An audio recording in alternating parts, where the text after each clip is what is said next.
Ġie Malta l-ewwel darba fis-56. Jgħid li ħafna affarijiet inbidlu, hemm ħafna affarijiet oħra ma nbidlu xejn. Magħna fl-istudju l-antropologu Jeremy Boissevain.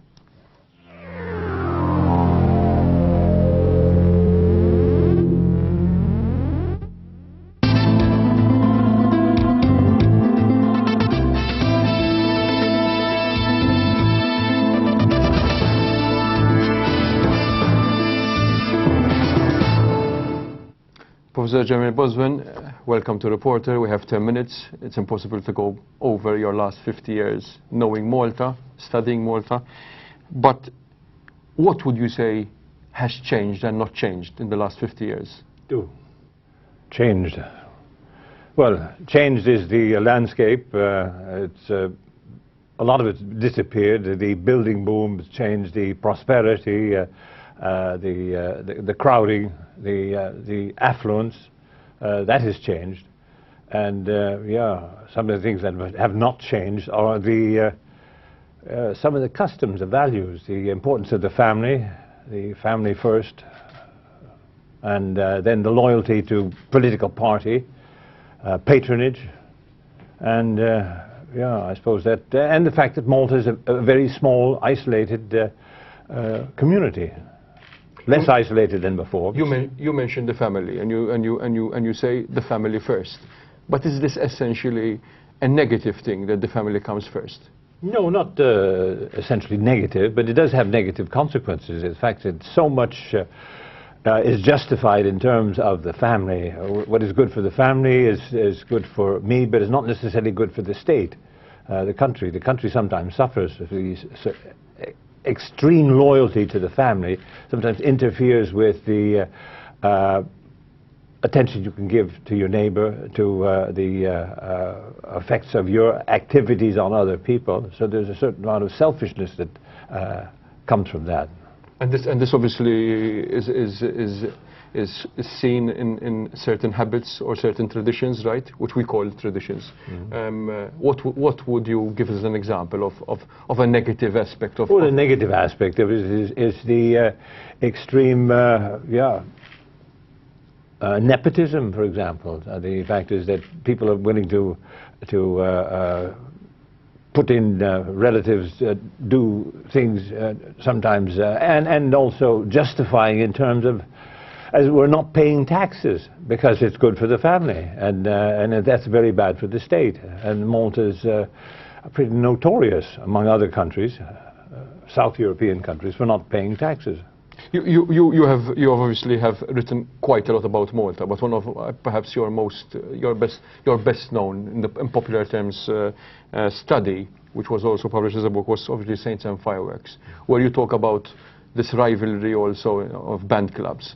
And later on, after the book, you talk about the fact that once, when there is political controversy or confrontation, band clubs, interest in band clubs tends to decrease.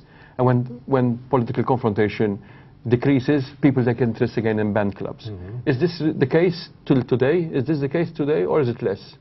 No, I think the band club activity is much more pronounced than it was in 1960 when I was here, in the 1970s. But it did decrease for a while, and in the middle of the 1970s, it began to increase the competition, the pica, and that I think was related to the fact that the Labour Party, Minister Kassar in particular, was Minister of Justice at the time, decontrolled the Festa Tabarra and refused to accept the wishes of the parish priest to limit it. And so it became unlimited festas for both parties, and that just continued escalating. And that, plus the fact that Malta is more affluent. You could spend more on the decorations, more on fireworks. I think that's basically the reason why it's been increased. Let's go back to something you mentioned. You talked about Malta being isolated, although today with communications and transport it is less obviously isolated. But are we that different from other island communities? Do the Maltese believe that we are at times at the center of the world?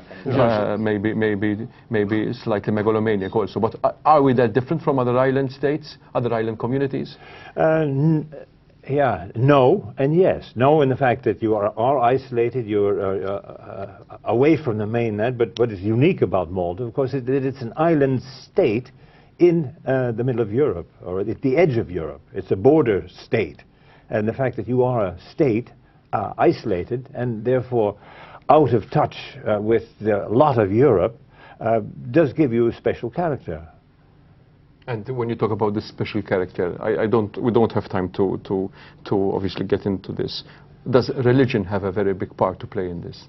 I think it does, yes. I mean, part of Malta, and another thing I would add, in addition to the family, is the extreme attachment to the church here.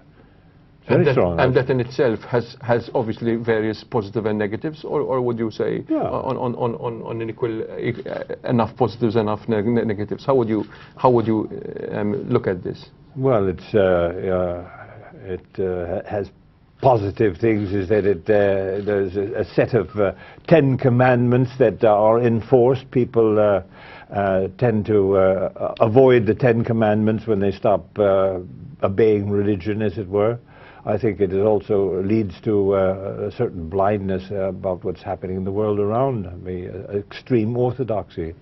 Let's turn to something which you feel very strongly about. You've expressed your opinion several times: the degradation of the environment. And you have talked about things which other people do not talk about. For example, billboards, something which in Malta people take for granted. But you've talked about the proliferation of billboards.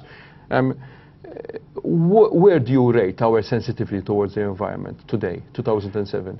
Very, very quickly, because we're very low, very low. I mean, generally speaking, at the grassroots level, the environment is not terribly important. People have got used to the pollution of the environment. There are 16 billboards, huge billboards between Licklin and the University turnoff on the Birkirkara bypass, for example. People don't see them anymore, but they block off the traditional farmhouses, they block off the bits of nature that are left over, and it's a pollution of the landscape. Malta is commercializing its landscape. I have very little time left. I would have liked more time, but you have also talked about something completely different from the environment, but which is sort of part of our psyche, or at least our Dom Mintoff. In 1956, you were a person who arrived here, you experienced Dom Mintoff, and you also wrote about him, but you've seen Dom Mintoff for the last, let's say, 4 decades nearly. What's your view? A very short sort of analysis of Dom Mintoff. We had to describe him very, very briefly. Very nice. Well, a forceful person who, during his first period in office, his first 3 or 4 years after 1971, he did a tremendous amount of good for the country, I think. And after that, he lost his charm for me in the sense that he allowed bully boys to coalesce around his important members of his party. You had a lot of violence, you had a lot of futile things, the way in which the doctors were thrown out, the way in which the university was raked over the coals, and a lot of interesting, innovative things like the Mediterranean studies that was part of, in a way, part of Malta's foreign policy, was squashed at the time because it was run by people that the Prime Minister didn't like. If you have to look at the present political situation, what do you see different from the past? Very telegraphically, because I'd like to ask you the last question before we kick off. Telegraphic, there is less violence. People are not looking over their back, worried that they're going to be punished for saying the wrong thing. In other words, criticizing government. There's a freedom of speech here that you did not have in the most of the period of the Mintoff was in power. Inti fem bil-Malti, l-aħħar mistoqsija se nagħmlek bil-Malti, se tagħlaq 80. Tipprova. Se tagħlaq 80, imma għandek attiv ħafna.